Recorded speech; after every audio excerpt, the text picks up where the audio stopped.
1949. Sebelum itu, kami izin memperkenalkan diri terlebih dahulu. Saya Frida Larasati, absen 13. Saya Rania Priscila, absen 33.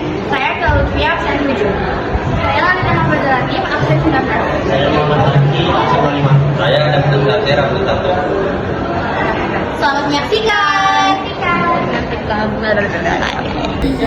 Saya Adam akan menjelaskan latar belakang sistem parlementer awal.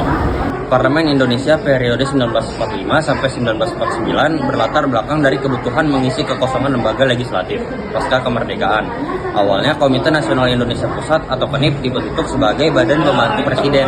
Namun melalui maklumat Wakil Presiden nomor 10 Oktober 1945, KNIP diberi kekuasaan legislatif, menjadikannya parlemen sementara. Peran baru ini memicu perubahan sistem pemerintahan dari presidensial menjadi parlementer, di mana kabinet bertanggung jawab kepada KNIP, menandai dimulainya praktik parlementer di masa revolusi. Nah, selanjutnya yang kedua, aku mau jelasin tentang kehidupan sosial budaya pada masa parlementer pada tahun 1945 sampai 1948. Yang pertama itu ada nasionalisme. Pemerintah ingin memperkuat persatuan dan identitas bangsa setelah kemerdekaan dalam menggunakan bahasa Indonesia dan menyebarkan semangat perjuangan melalui berbagai media. Yang kedua ada pendidikan. Sistem pendidikan diubah untuk menghapus diskriminasi dan membentuk warga negara yang mencintai tanah air dengan kurikulum yang menanamkan watak kebangsaan. Yang ketiga ada pers dan komunikasi. Surat kabar menjadi alat perjuangan untuk menyuarakan aspirasi masyarakat dan melawan Belanda meskipun menghadapi banyak sekali tantangan. Lalu yang terakhir ada kebudayaan. Semangat patriotisme muncul lewat lagu, seni, dan sastra. Pemerintah memajukan kebudayaan nasional sebagai bagian dari pembangunan bangsa. Selanjutnya, kebijakan politik dan ekonomi akan dijelaskan oleh teman saya, Laras. Halo semuanya, saya Fitri Dewa Larasati. Di sini saya akan menjelaskan kebijakan politik dan kebijakan ekonomi pada masa parlementer awal tahun 1945 sampai 1949. Yang pertama akan saya jelaskan adalah kebijakan politik. Setelah menjalani sistem pemerintahan presidensial yang dirasa terlalu absolutisme, Indonesia mengubah sistem pemerintahan menjadi parlementer dengan mengeluarkan beberapa maklumat. Yang pertama adalah maklumat Wakil Presiden nomor 10 pada tanggal 16 Oktober 1945. Maklumat ini berisi perubahan fungsi KNIP yang semula pembantu presiden menjadi lembaga legislatif untuk membentuk GBHN sebelum adanya MPR dan DPR. Yang kedua adalah maklumat pemerintah tanggal 6 November 1945 yang berisi desakan untuk membentuk partai politik karena akan dilakukan pemilihan anggota BKR 1945. Yang ketiga adalah maklumat pemerintah tanggal 14 November 1945. Ini berisi pergantian sistem dari presidensial menjadi parlementer yang ditandai dengan perubahan kekuasaan dari Presiden Soekarno menjadi Perdana Menteri Sultan Syahrir.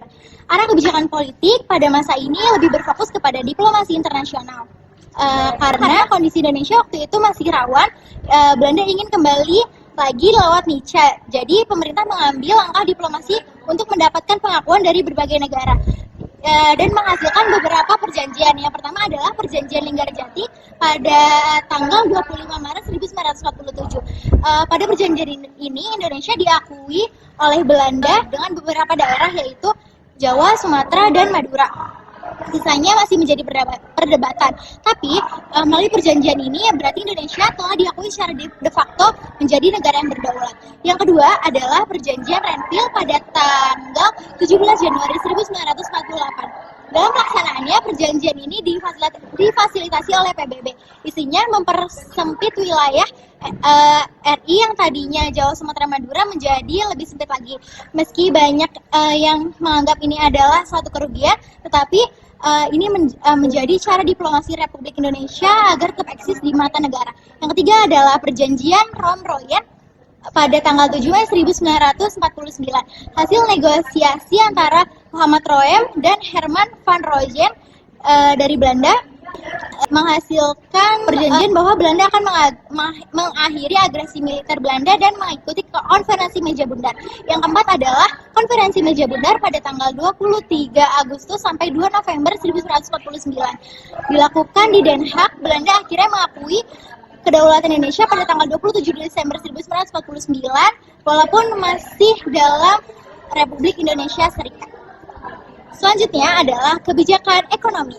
Republik Indonesia yang baru berjalan beberapa bulan mengalami masalah ekonomi, yaitu hiperinflasi. Hiperinflasi ini disebabkan karena peredaran mata uang Jepang yang tidak terkendali, sehingga pemerintah belum bisa mengatasi juga masalah ini. Karena pada saat ini juga mata uang Indonesia itu belum ada. Akibat permasalahan beredarnya mata uang Jepang yang tidak terkendali ini, kekosongan kas negara dan bea cukai itu pun terjadi. Belum selesai dengan masalah itu, pada November 1946, Belanda melakukan penutupan perdagangan kepada Indonesia, sehingga Indonesia tidak bisa melakukan ekspor ke luar negeri, atau keadaan ini disebut blokade ekonomi oleh Belanda. Karena adanya blokade ekonomi oleh Belanda, terus adanya hiperinflasi dan kekosongan kas negara, maka pemerintah pada saat itu memberlakukan kebijakan ekonomi.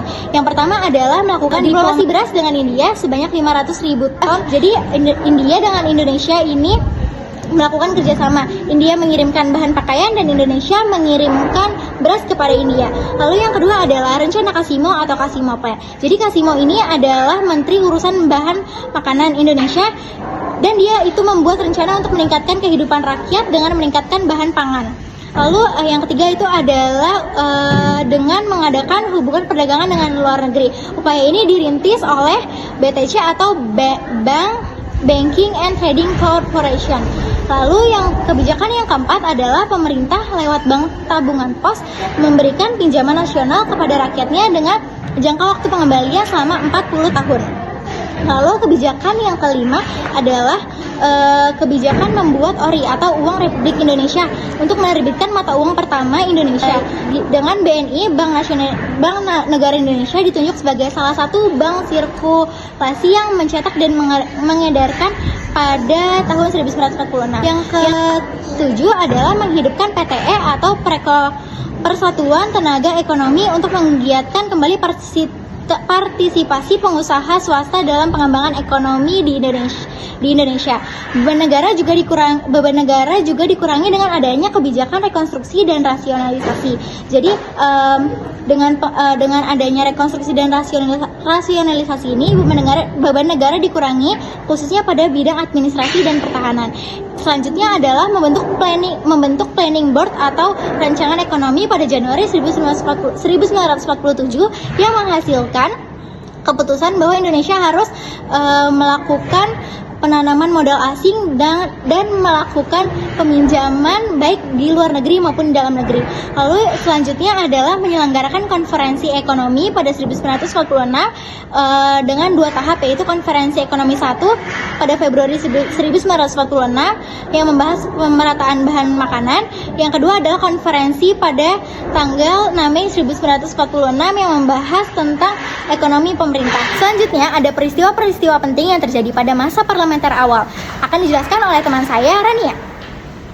Selanjutnya ada peristiwa-peristiwa penting era parlementer awal 1945 sampai 1949. Yang pertama ada proklamasi kemerdekaan. Pada tanggal 17 Agustus 1945, Indonesia memproklamasikan kemerdekaan oleh Soekarno-Hatta atas nama bangsa Indonesia. Yang kedua ada pembentukan KNIP. KNIP kepanjangannya Komite Nasional Indonesia Pusat, yang dibentuk sebagai badan legislatif sementara pendamping presiden. Yang ketiga ada maklumat pemerintah 14 November 1945. Sistem pemerintahan berubah dari presidensial menjadi parlementer. Yang keempat ada Kabinet Sultan Syahrir 1 November 1945 sampai November 1946. Kabinet pertama dengan sistem parlementer. Yang kelima ada Perjanjian Linggarjati 25 Maret 1947. Indonesia Belanda sepakat mengakui kekuasaan de facto Republik Indonesia atas Jawa, Sumatera, dan Madura. Yang keenam ada agresi militer Belanda 21 Juli 1947. Serangan bersenjata yang dilakukan Belanda terhadap Indonesia untuk merebut kembali wilayah yang sudah dikuasai Republik Indonesia. Yang ketujuh ada Perjanjian Renville 17 Januari 1948. Gencatan senjata Indonesia Belanda yang semakin mempersempit wilayah Republik Indonesia. Yang ke-8 ada agresi militer Belanda 2 pada tanggal 19 Desember 1948. Belanda kembali menyerang, menduduki Yogyakarta dan menawan pemimpin Republik Indonesia. Yang kesembilan ada Konferensi Meja Bundar atau KMB pada tanggal 23 Agustus sampai 22 November 1949. Hasilnya, Belanda mengakui kedaulatan Indonesia pada 27 Desember 1949. Selanjutnya akan dijelaskan oleh teman saya tentang penyebab pembubaran sistem parlementer awal tahun 1945 sampai 1949. Penyebab terjadinya pembubaran sistem parlementer awal pada 1945 sampai 1949. Yang pertama, sering terjadinya pergantian kabinet pada masa itu yang bisa lebih dari satu kali dalam setahun. Sering terjadinya pergantian kabinet menyebabkan pemerintah menjadi tidak efisien dan negara menjadi tidak stabil. Yang kedua, adanya kondisi politik yang belum matang. Partai-partai politik masih baru dan sering saling bersaing pada saat itu. Hal ini membuat tidak adanya kerjasama antara partai dan sulit mencapai kesepakatan dalam pemerintahan. Yang ketiga, adanya situasi keamanan dan perang kemerdekaan. Saat itu Indonesia sedang menghadapi agresi militer Belanda dan situasi darurat. Sistem parlementer awal dianggap tidak efisien untuk menghadapi kondisi atau situasi genting seperti perang. Yang terakhir, adanya kebutuhan akan pemerintahan yang kuat. Sehingga berakhirlah pada tahun 1949 setara Konferensi Meja Bundar atau KMB dan terbentuknya Republik Indonesia Serikat atau RIS. Indonesia mulai beralih ke sistem presidensial yang kemudian ditegaskan lagi pada saat UUD 1950 dan akhirnya kembali ke UUD 1945 pada 1959. Selanjutnya yang terakhir adalah kesimpulan yang akan dijelaskan oleh teman saya yaitu Raki.